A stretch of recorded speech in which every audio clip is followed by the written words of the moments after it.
For a few people to stream in. Nick, what do we got? What do we got on the ticker? 75 so far. Yeah, 175. 1 million. Very cool. We're waiting for 1 million people. Then we're going to launch this. This is Gregg Riley, Matt Beymer, and Ashley Boeckholt. This Week in Lumber, episode 59. Is that the actual number now? Do we know? I just made that up. Oh, okay. Okay. I think it's pretty. It seems like we've had a lot of episodes, but I don't think we've been over a year yet. When did we start? We start in April or May? Yes, Gregg and I are live from the Pappy Van Winkle studio in Louisville, Kentucky. Hey, so this is the week for the Knowledge Trader Market, and we are broadcasting live from here. Tomorrow we'll be on the floor. Wanted to make sure everybody put up in the post where you're from, and if you have any questions, let me see if I can make sure I can get these so you can so we can see questions as they come up. So I think Nick from Chicago is in. We'll see if he puts that up there. Matt, how's everything in Portland today, my friend? Cold, gray, and rainy. Good deal. Let's November. Let's talk a little bit about the NOLA traders market, the genesis of it. Gregg, you being past president, chairman, let us know a little bit about what we should expect this week down here, what the crowd will look like, and what the kind of the feeling will be going into this. Well, I mean, actually, there's a lot of excitement. I mean, after a year and a half of COVID, I think the industry is really looking forward to get out face to face, press the flesh, mask-free zone. It's really going to be exciting. Traders market's been it's been going. I'm thinking it's 95, 96, early 90s. Yeah. You could be pushing 30 years. I've been to every traders market. Billy G from Sherwood just said hello. Hey, Bill. So I'm thinking that the traders market's had a good run, and when I'm done coming to it, then it'll be over. Yeah, no, it's great. I mean, I remember going to the first one in the 90s, and it was great as a tech company. It was interesting for us because they used to put the tech people off into the far corner. You were put off because you were a threat to the industry. Yeah. Now there's only 6 hallways to go down to get to the tech side of it. Are you guys in the back 40, or are you like in the main attraction? We're good. We appreciate NOLA and everything. We're excited about coming here and meeting everybody again. I guess one question. What is the proper thing for handshakes at this thing? Is it the knuckle bump? Is it I went over then, checked in a little bit, and if I've known you for more than 5 years, I've been bear hugging. So what's the proper length of the handshake or the hug? Is 3 seconds more too much? Yeah, it's like a 2-second bump, and then you got to release. Anything bump. More than that, it gets a little creepy. So if you do like a 5-minute handshake, that could really creep somebody out. For sure. So that may have its place if you want to prove a point to somebody. I hear where you're going. And I'm uncomfortable right now. Not a problem. Matt, how are you doing, buddy? I'm actually doing here now after all that.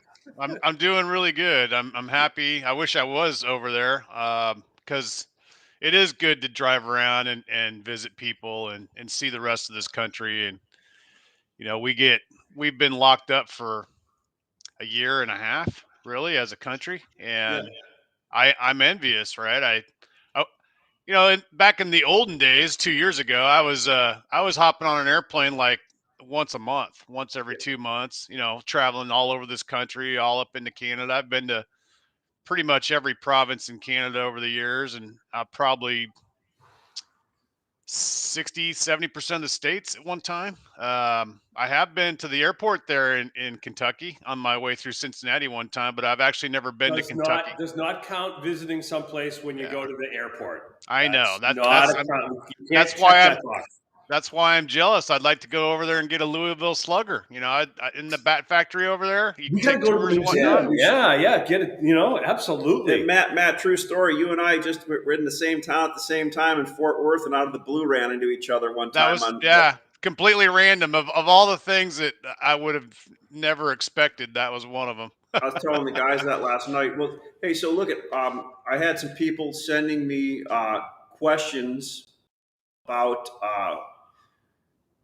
the countervailing duty, everything coming in, information, misinformation, disinformation, confusion out there. And Gregg Riley tells me he's got some. I'm in the know. He's in the know. I got a guy, So and he gave me the scoop. So let's lay the land out of what we're at this point. We talked about it a few episodes ago. There was supposed to be something at the end of November. So the best information that I have right now is that the countervailing duty, the final determination, will be issued on November 23rd, and that basically increases the duty for the majority of the industry. Not everyone. There's some people that were already paying this higher rate, but let's just say it increases the duty by 10% or more or less, depending on what rate they're currently paying. Okay. That's scheduled to be announced on the 23rd, published in the Federal Register within X number of days. But people tell me that they think it'll be published and effective by Monday the 29th or Tuesday the 30th. The information that's been flowing around this week, which was confusing, was this increase in duty is effective for the year 2019. There's another review that's in the process right now for the year 2020, and they pushed the determination date out on that until January 2022, and then there's X number of days after that before a final determination. The interesting thing is my sources tell me that while the duty's going to go up on the 23rd, when the next determination comes through, it'll actually go down. So sometime next year, maybe like late next year, the duty's actually going to go down again, because every year, based on it's a crazy way that they calculate all this stuff. But it has to do with market prices have a big, because it's anti-dumping. Yeah. The market prices have a big impact on what those calculations end up being. Okay. Now, my caveat on all of this is, 11th hour, anything can change, things can get delayed, but that's the best information that I have right now. Very cool. Matt, do you know anything? Have you heard anything at all yourself, or does that make sense what Gregg just unpacked there? I haven't heard anything more than what Gregg just said, and I hadn't even heard that much. So I'm just going to defer to Gregg's knowledge on that topic and assume that it's accurate. It's not really something I'm really thinking about anyhow. It's like the whole duty thing to me is stupid and irrelevant. These mills in Canada have just had the greatest margin year in the history of timber, processing in the world ever.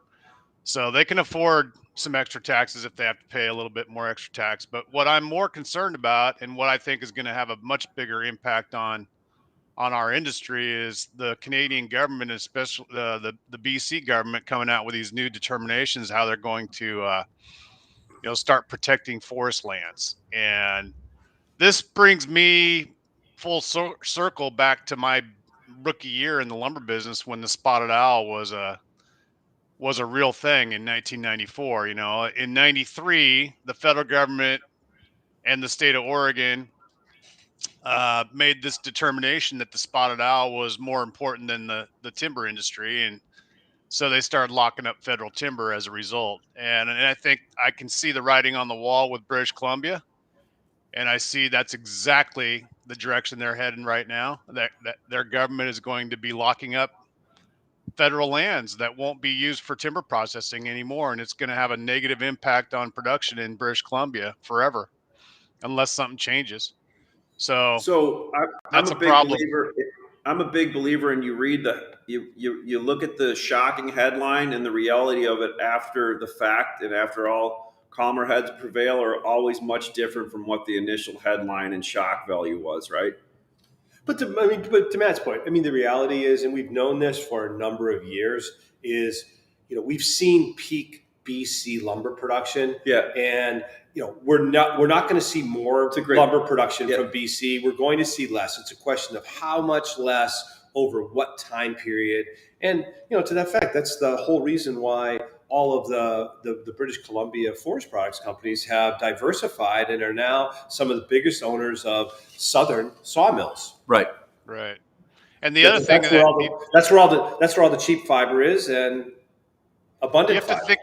think about it in terms of the West Coast. So Oregon, California, and Washington are proud owners of some of the largest federal timberlands in the world, right? And this is a geographic region that grows tree fiber naturally. If we didn't do anything, if we didn't manage the forest at all and came back 200 years from now, there'd still be millions and millions and millions of acres of hemlock and Doug fir trees growing all over the place, right? Without any intervention from mankind. Hey, So but Matt, how does nature manage the forest? bugs and fires and Oh, okay, floods yeah. and It's, windstorms. the way it works out. Giant clear Trees cuts. grow, they grow big, they fall down, they die, they Right. burn, they do it again. Yes. So Unless you come in the middle there and cut them. I um I mean I live here and I can speak as an authority, on the legal He's side in of the this forest. here. But only about 15% of the timber harvested in Oregon comes off of federal land. Okay.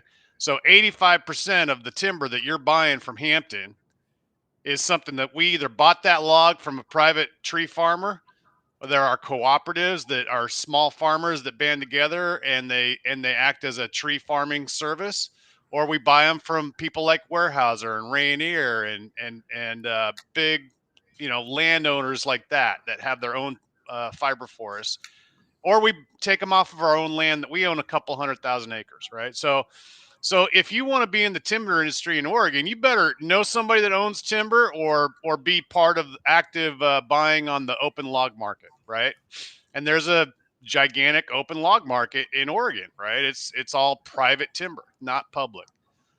Washington's done a much better job than Oregon has, right? Washington has a lot more state land, and the state of Washington has resisted the calls over the last 30, 40 years by socialists and militant environmentalists to basically lock up the forests. And Washington has actually done a good job of looking at their forests as a way to develop taxable income and revenue for smaller communities not named Seattle or Tacoma, right? And British Columbia was kind of the last holdout on the West Coast. If you look all up and down the West Coast, California's locked up, Oregon's locked up. Washington, federally, they're locked up, but state-wise, they do a pretty good job of running their forests. British Columbia is all federal, and they've been pro-industry for our entire careers, right? The British Columbia government and the Canadian government above them has been an ally of West Fraser, Canfor, Toco, Hampton. Anyone that produces timber in British Columbia has had an ally in their own government, but not anymore. I think it's finally changing, and I've seen what happens in Oregon and Washington, and I can just tell you it's going to happen in British Columbia if they keep going down this path and they start looking at their forests as a museum piece rather than a place where you can produce jobs and revenue. Yeah, that's a great thoughts there, Matt. Bring up Joe's question here, Glip, and just so we can make sure we're hitting that one, and then we'll finish off with his on at least the duty thing. By the way, I like your shoes, man. Those look comfortable. Allbirds, yeah. They just they just went public the other day. Did they really? Yeah, yeah. I like them a lot. Eco-friendly. I like them a lot. Exactly. So it says, oddly enough, the Canadian press believes that the duty is going to be postponed until January 28th, 2022. What, Greg, makes sense? As I read, the feds asked for the extension is for 2020. I'm not sure. Is that Right. Yeah. That extension is for the review year of 2020. The final determination that's coming out on November 23rd is for 2019. okay? Right? Gotcha. So Gotcha. it's every year they make a review and adjust the anti-dumping. Okay, gotcha. Well, let's jump into the market quick. Kind of exciting week at Materials Exchange. Lots of transactions over. Nick, what do we have? About 800 or 1,000 items up today? Yep. Almost 1,000 truckloads up today, all over North America. Yeah, got to do a little shameless plug, but that's great because that means that things are starting to tip. Had a great call from some multifamily people, new people just getting into the industry, wanting to buy. This is helping them get on. What are you guys seeing out there, Matt and Greg, as far as the same kind of the same things that we've been talking about? There's a lot of wood sitting in the ground at different reloads. There was some heavy trading last week. I shouldn't say heavy. There was some a good knee jerk reaction trading last Tuesday or Wednesday or Thursday when this initial um, shot across the frickin' shot out of the battleship about that whole Canadian thing came out, and I think it's some more. I hate to say short covering. It was just people actively buying, Well, right? I mean, if you look at the market, if you look at the market prices, we're down. I think this is the second or third week that we're looking at lower prices on average. The two things that I notice about the market is one is great liquidity.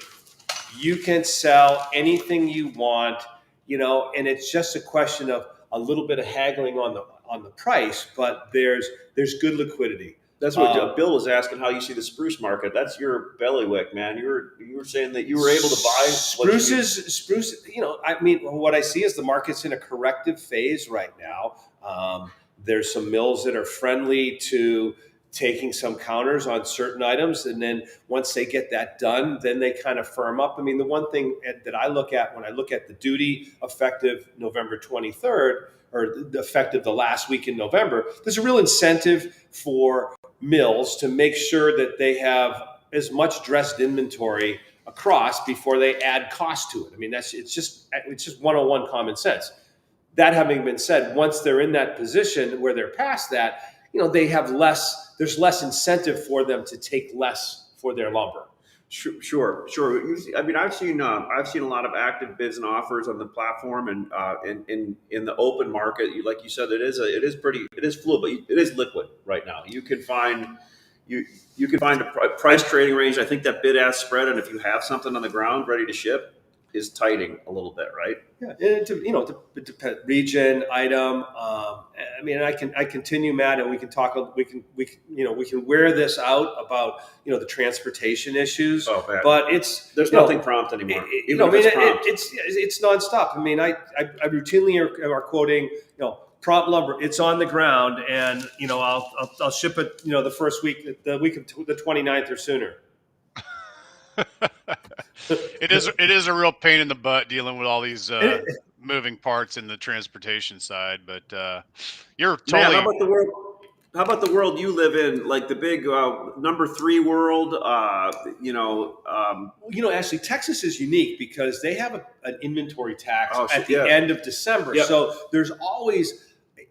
Matt, talk a little bit about that tax is pretty big this year, right? Talk about how that plays into people's inventory decisions and trading. What do you see? Honestly, I used to really care about it and pay attention to it because my customers used to really care about it and pay attention to it, but it really hasn't come up as a topic of discussion for the last several years, and I don't really pay much attention to it anymore because I withhold money throughout the year from my own margin to pay that tax. So, I mean, it comes out of every order. There might be $10 taken out, set aside.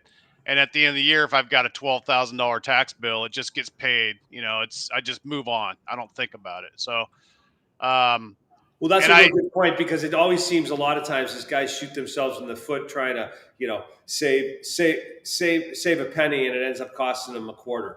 Every year when you get into this time of year, it does come up in conversation. There are some customers that will say, "Hey, I'll buy these 5 cars from you, but just don't ship them before December 12th," something like that. And you're like, "Okay, let's do it." Or, "Nah, I can't guarantee." Whatever that haggle has to be, but and we'll get that request. We're going to get that request again, I'm sure. We kind of have that window where those first 2 weeks in December, are a little bit of no man's land, and then once you'll arrive after Jan 1, it opens up a lot of avenues. What I'm finding right now in my market is they're just busy still. To this day, they need more wood and they need it tomorrow, and then they're willing to keep buying it. This is actually the market. What's happening here the last couple of weeks is kind of perfect for them because there's wood on the ground that they can buy from me and other people like me. I mean, I'm not the only guy.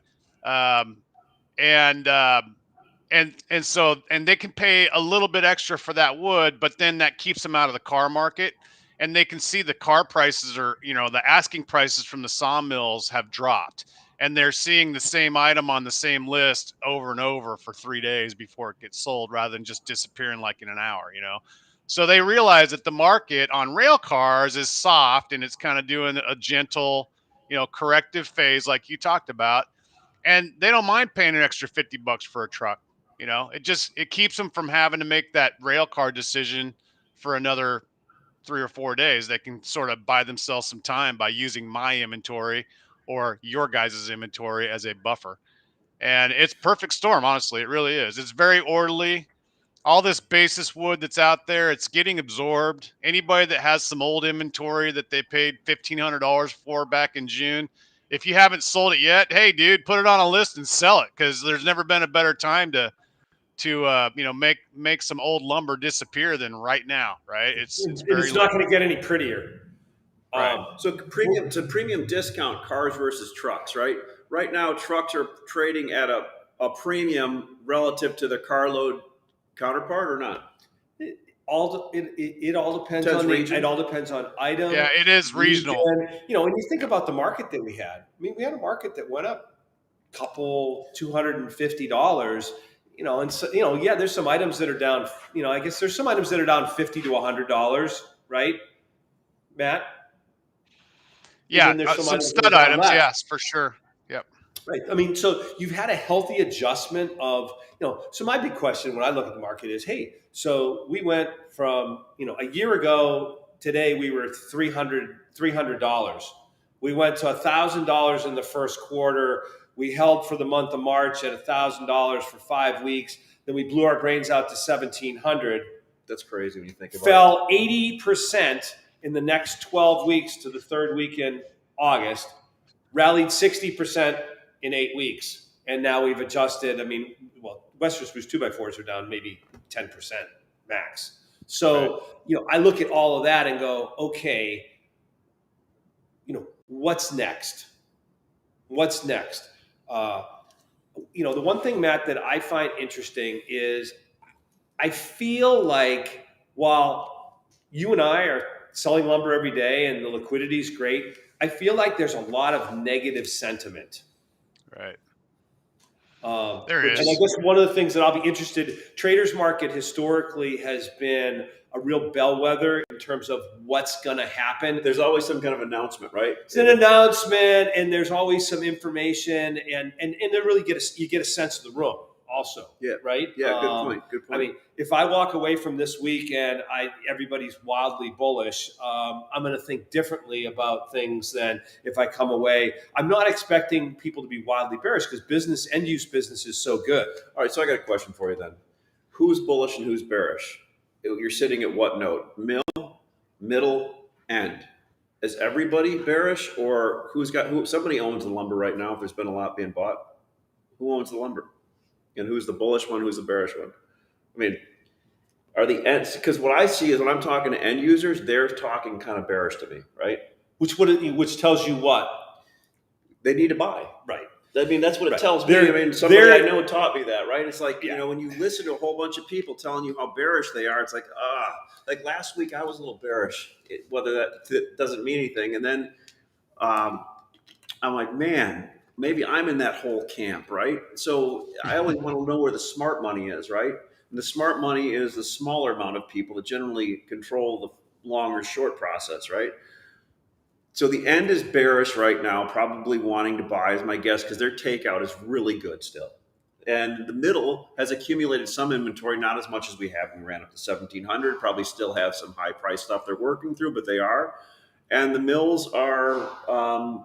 And I find the middle, Matt, and you can comment on this, is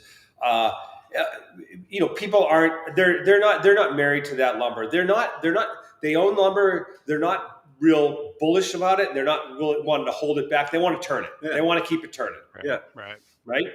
A lot of that lumber was bought in the last 60 to 90 days at lower prices, so they probably have a margin in it, right? And then if they were using the board as a hedge, they picked up a little bit more margin, so they can negotiate a little bit, right? And And then, as an inventory manager, if you have a market with good liquidity and you have some old dusty, what we call beaks and feathers, in your inventory report, like some stuff that you bought 8 months ago that's just sitting there being ignored and it costs $1,200. Yeah, good time to maybe write it down and sell it, and just be done with it and move on. Take your loss and move on down the road. Right. That's kind of how I look at these That's one types of of the markets. one of the things I think we want to like focus on while we're down here in Louisville at the Traders Market, Louisville is the Southern Pine Market. I mean, since it's it's the largest production now area, we want to really focus in on getting some good feedback on that.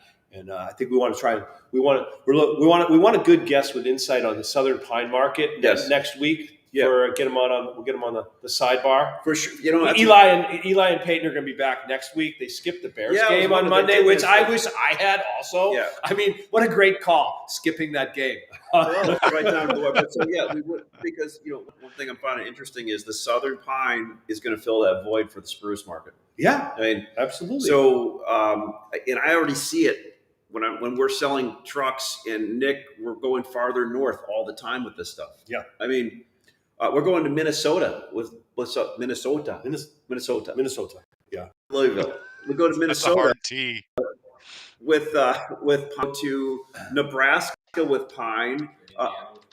Indiana's all the time pine now. I mean, it's and it makes sense, right? I mean, it's one of the things that the last year of the wild prices is species switching.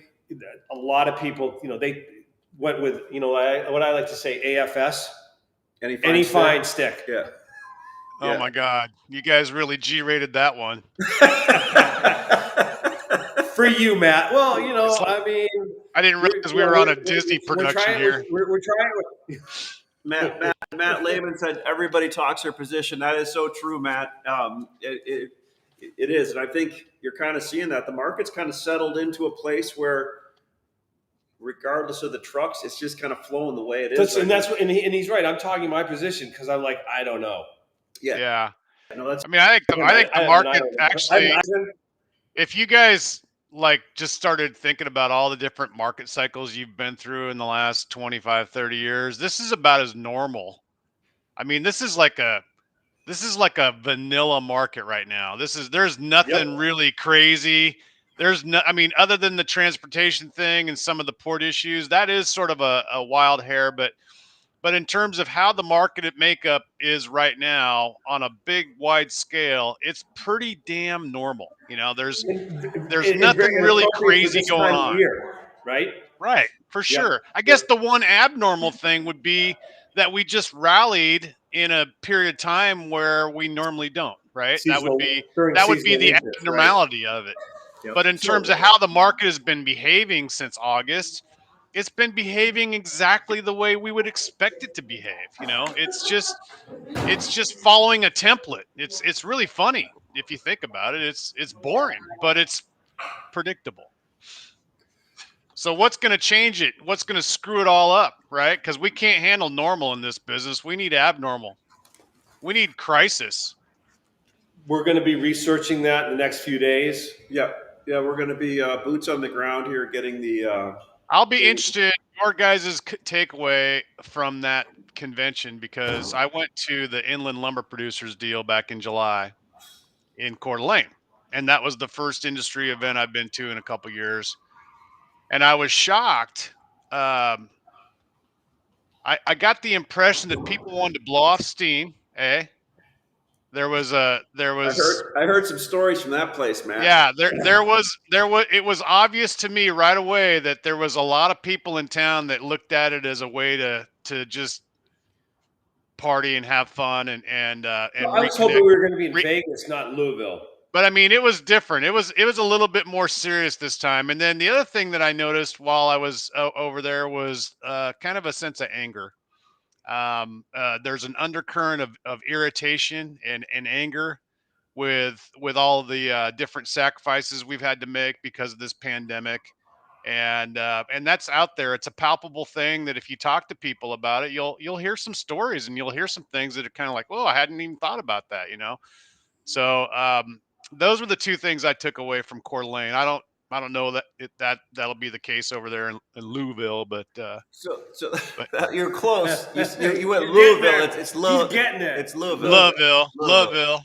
So, hey, one thing I wanted. You gonna So, wrap it? when I'm going to wrap it like this. When I used to go to these conventions when I was a young one, Greg would always sit down in the office with us and say, "Here's the few questions that you want to." We'd all come up with a different theme and a question that we just asked everybody, and then we circled back. So, if you everybody listening there, what question would you ask everybody on the floor over the next week if you had a chance to?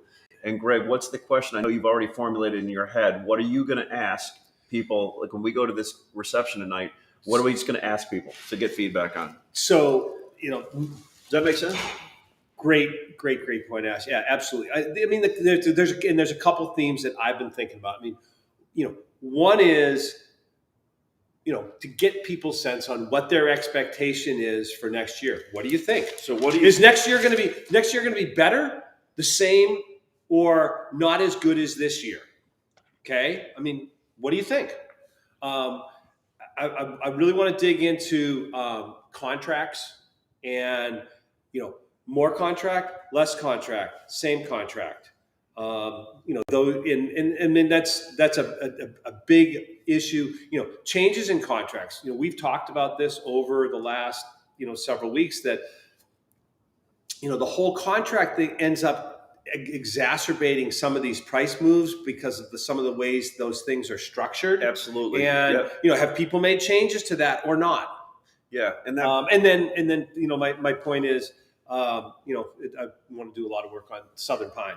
So my two questions are, along with those, are great. Wrote them down. Consolidation, how, especially from the secondary market and the distribution market, how is consolidation affecting you with the people that you used to talk to and make decisions versus how do they make them now once they've been absorbed at a bigger company? That's a really interesting question because I've actually seen people that ran their inventory, I thought, in a really intelligent way, changing the way they run their inventory because they either have a don't give a shit factor now or don't have any incentive to do it except to toe the company line. And that's not good, bad, or indifferent. That's just the way it is, right? That's one question. And then technology. How are you developing technology into your current way you're doing things? And what do you see as far as technology in our industry going forward? And in the center we sit at, not the production, not at the consumption, but in the little middle of marketing and sales we sit in. That's a self-serving question, but that's one thing I'm interested in finding out. Yeah, I mean, I'm going to say is like, are you on materials exchange? And if not, why not? Yeah.